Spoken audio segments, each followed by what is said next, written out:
സ്വർഗസ്ഥനായ പിതാവാൻ ദൈവത്തിൻ്റെ നാമം ഇന്നും എന്നേക്കും സ്തുതിക്കപ്പെടുമാറാകട്ടെ. ദൈവം മനുഷ്യന് കൽപ്പിച്ചു തന്ന 7-ാം ദിവസമായ സ്വസ്ഥത ദിവസമാണിന്ന്.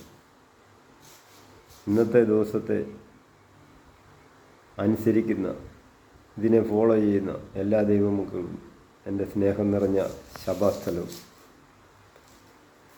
ലോകത്ത് പല പ്രശ്നങ്ങളും നടക്കുന്നു, യുദ്ധങ്ങളും അങ്ങനെ പലത്. പക്ഷെങ്കിൽ നമ്മുടെ കർത്താവ് നമ്മളോട് പറഞ്ഞിട്ടുണ്ട്, ഈ അന്ത്യകാലത്ത് നോഹയുടെ കാലം പോലെയും സോദോം ഗൊമോറിൻ്റെ കാലം പോലെയൊക്കെ സംഭവിക്കും. അപ്പോൾ ഈ പ്രശ്നങ്ങളൊക്കെ നടക്കുമ്പോഴും നമ്മൾ ഈ ദൈവവുമായിട്ടുള്ള ബന്ധത്തിൽ കൂടുതൽ അടുക്കണം എന്നുള്ളതാണ്. ഈ ഇസ്രായേലിൻ്റെ ദൈവത്തെ അറിയുന്നവർ ഈ കൽപ്പനകൾ അനുസരിച്ച് ദൈവത്തോട് പറ്റിച്ചേരണം.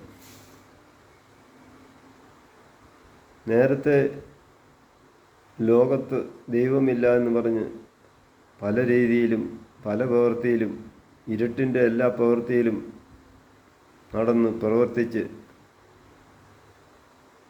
എന്തെല്ലാം ചെയ്തു കൂട്ടാമോ അതെല്ലാം ചെയ്തു കൂട്ടി ദൈവമില്ലാത്ത രീതിയിൽ നടന്ന് ആ രീതിയിൽ പോയ നമ്മളെ ദൈവത്തിൻ്റെ പുത്രനിലൂടെ ഈ ലോകത്തെ രക്ഷിക്കാൻ, ഈ ലോകത്തിൻ്റെ പാപങ്ങൾക്ക് പരിഹാരം വരുത്തുവാൻ ആ കാൽവരിയിൽ നമുക്ക് വേണ്ടി യാഗമായി തീർന്നു. ആ രക്തത്തിൻ്റെ ആ അടിപ്പിണരാൽ നമുക്ക് സകല രോഗങ്ങൾക്കും സൗഖ്യവും വന്നു കഴിഞ്ഞു. നമ്മൾ ആരെങ്കിലും അത് ചിന്തിക്കുന്നുണ്ടോ? അവിടുത്തെ അടിപ്പിണരാൽ നമുക്ക് സൗഖ്യം വന്നതിനാൽ നമ്മളിനിയും ഭയപ്പെടേണ്ട ആവശ്യമില്ല. പല രോഗങ്ങൾ വരുമ്പോഴും മനുഷ്യർ ആദ്യം തന്നെ ആശുപത്രിയിൽ അഭയം തേടുന്നു. സകല രോഗങ്ങളും കാൽവരിയിൽ ആ അടിപ്പിണരാൽ സൗഖ്യം വന്നു കഴിഞ്ഞിരിക്കുന്നു എന്നുള്ളത് ആരെങ്കിലും ചിന്തിച്ചിട്ടുണ്ടോ? ദൈവത്തോട് അടുത്ത് ചെല്ലുമ്പോൾ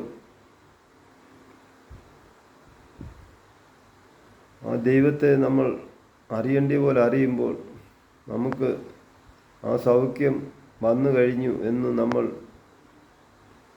ഹൃദയത്തിൽ സ്വീകരിക്കുക.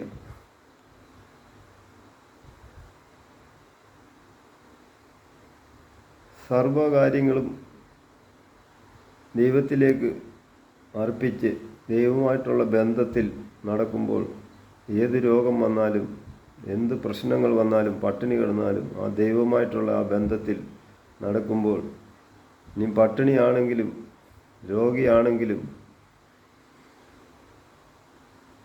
നല്ല ധൈര്യം നമുക്ക് കിട്ടും. ദൈവം സൗഖ്യമാക്കും എന്നുള്ളൊരു വിശ്വാസം നമ്മളിൽ ഉറച്ചു വിശ്വസിക്കുക. ഇസ്രായേലിൻ്റെ ദൈവത്തെ അറിയുവാൻ, ഇസ്രായേലിൻ്റെ ദൈവത്തോട് അടുക്കുവാൻ ഇതാ ഒരു സന്ദർഭം. ദൈവമില്ലാതെ നടന്ന നമ്മളെ, കാട്ടലിവായ നമ്മളെ എടുത്ത് നാട്ടൊലിയിൽ ഒട്ടിച്ചു. അപ്പോൾ ഇസ്രായേലിൻ്റെ ദൈവത്തെ അറിയുന്ന ഏത് വ്യക്തിയായാലും ആ ഇസ്രായേലിൻ്റെ ദൈവത്തോടു കൂടി ഒട്ടിച്ചേർത്ത് ഇനി യഹൂദനെന്നോ യവനനെന്നോ ജാതികളെന്നോ ആണെന്നോ പെണ്ണെന്നോ കറുത്തവനെന്നോ വെളുത്തവനെന്നോ ഏത് ജാതിയിൽപ്പെട്ടവനായാലും എല്ലാം ഇസ്രായേലിനോട് ചേർത്ത് ഒന്നിച്ചായി. ലോകത്ത് ഇപ്പോൾ പല സഭകളും മതങ്ങൾ ഇങ്ങനെ പഠിപ്പിച്ചുകൊണ്ടിരിക്കുന്നു. പല സഭകളായിട്ടാണ്. പക്ഷെങ്കിൽ ദൈവം പറഞ്ഞത് എന്താണ്? പത്രോസേ, നീ പാറയാകുന്നു, പാറമേൽ എൻ്റെ സഭയെ പണിയും. ഈ ദൈവത്തോട്, ഈ ഇസ്രായേലിൻ്റെ ദൈവത്തോട് അടുത്ത് ചേരുന്നവർ ഒരു സഭയായിട്ടാണ് പണിത് വരുന്നത്. ഇപ്പോൾ അനേക സഭകൾ അവരവരുടെ മാനുഷിക കൽപ്പനകളാൽ ഓരോ നിയമങ്ങളും അതിൻ്റെ വ്യവസ്ഥകളും ഒക്കെ ആയിട്ട് ഇങ്ങനെ മനുഷ്യനെ ഇട്ട് കുരുക്കുന്നു. ആർക്കും, ഒട്ടുമുക്കാൽ ആൾക്കാരും ദൈവം പറഞ്ഞ വ്യവസ്ഥയിലോ ദൈവത്തിൻ്റെ കൽപ്പനകളോ അനുസരിക്കുവാൻ തയ്യാറാകുന്നില്ല.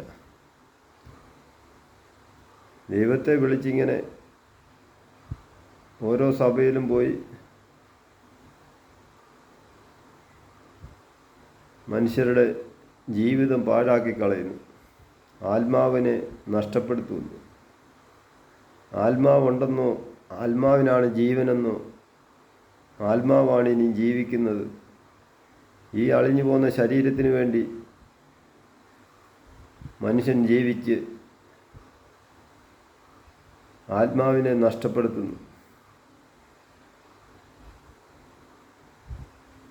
ഈ ശരീരത്തിന് വേണ്ടി നമ്മൾ എന്ത് അധ്വാനിച്ചാലും ഒടുവിൽ നമ്മൾ മരണപ്പെട്ടു പോകും.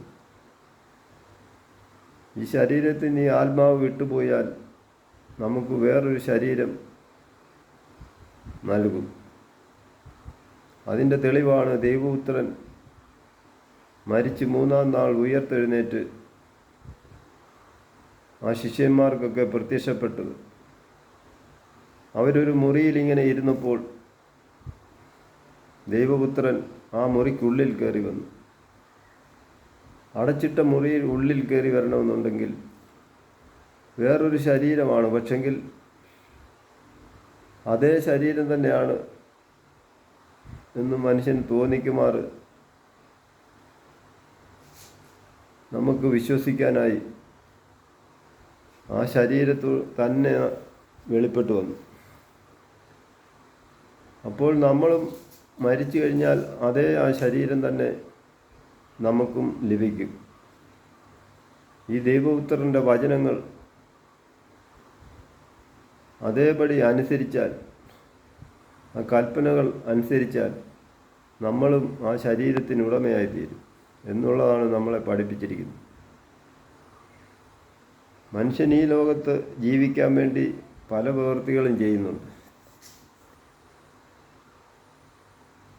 പക്ഷെങ്കിൽ ആരും തന്നെ ഈ ശരീരത്തോട് അധികം നാൾ ജീവിക്കാൻ പറ്റുന്നില്ല.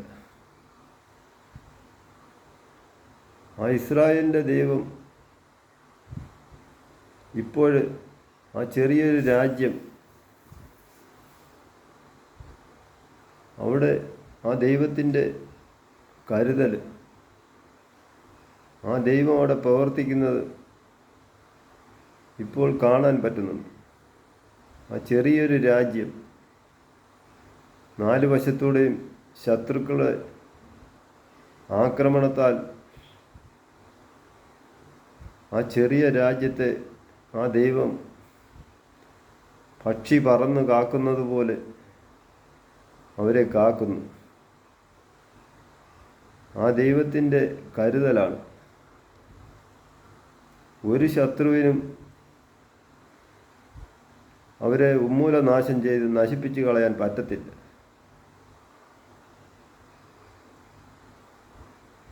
ആ ദൈവം അവിടെ പ്രവർത്തിക്കുന്നു എന്നുള്ള നമ്മളെ കണ്ണുകൊണ്ട് തന്നെ നമുക്ക് കാണാൻ പറ്റുന്നുണ്ട്. അപ്പം ആ ദൈവത്തോട് നമ്മളും ഒട്ടിച്ചേരുക. അപ്പോസ്തലനായ പൗലോസ് ലേഖനത്തിൽ എഴുതിയിട്ടുണ്ട്, കാട്ടൊലിവായ നമ്മളെ എടുത്ത് ആ നാട്ടൊലിയിൽ ഒട്ടിച്ചു, ആ ഇസ്രായേൽ മക്കളോട് നമ്മളെ ചേർത്ത് ഒട്ടിച്ചിരിക്കുന്നു. ഇനി നമ്മൾ അവരും സഹോദരങ്ങളാണ്. അപ്പോൾ അവരോട് ചേർന്ന് ഇന്ന് നമ്മൾ അവർക്ക് വേണ്ടി പ്രാർത്ഥിക്കുക, ആ ദൈവത്തെ അറിയുവാൻ ശ്രമിക്കുക. ഏതൊരു വ്യക്തിയായാലും ഏത് ജാതിയിൽപ്പെട്ടവരായാലും ഈ ദൈവത്തോടടുത്ത് ചെന്നാൽ അവർ നമ്മളെ കൈവിടില്ല. ആ ദൈവം നമ്മളെ ആ നാട്ടുലിൽ തന്നെ ഒട്ടിച്ചിരിക്കുന്നു. അതുകൊണ്ട് ദൈവത്തിൻ്റെ കൽപ്പനകൾ അനുസരിക്കുക. ദൈവവചനത്തിൽ പറഞ്ഞിരിക്കുന്നത് നമ്മൾ വായിച്ച് അതനുസരിക്കാൻ നമ്മൾ ബാധ്യസ്ഥരാണ്. ഈ ലോകത്ത് തരുന്ന സ്നേഹമോ സമാധാനമോ ഈ ലോകത്ത് എന്നും ജീവിക്കാൻ പറ്റുന്നില്ല. ഈ ശരീരം ഇവിടെ ഉപേക്ഷിച്ചിട്ട് ഈ ആത്മാവ് നിത്യജീവനിലേക്ക് പോകണം. അതുകൊണ്ട് എന്ത് പ്രശ്നങ്ങൾ വന്നാലും ഇസ്രായേലിൻ്റെ ദൈവത്തെ,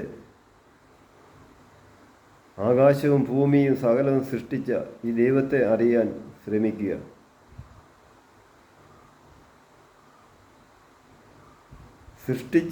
സൃഷ്ടിയെ അല്ല നമ്മൾ ആരാധിക്കേണ്ടത്, സൃഷ്ടാവിനെ ആരാധിക്കുക.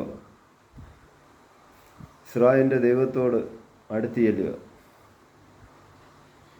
നിത്യജീവൻ പ്രാപിക്കുക. Praise the Lord.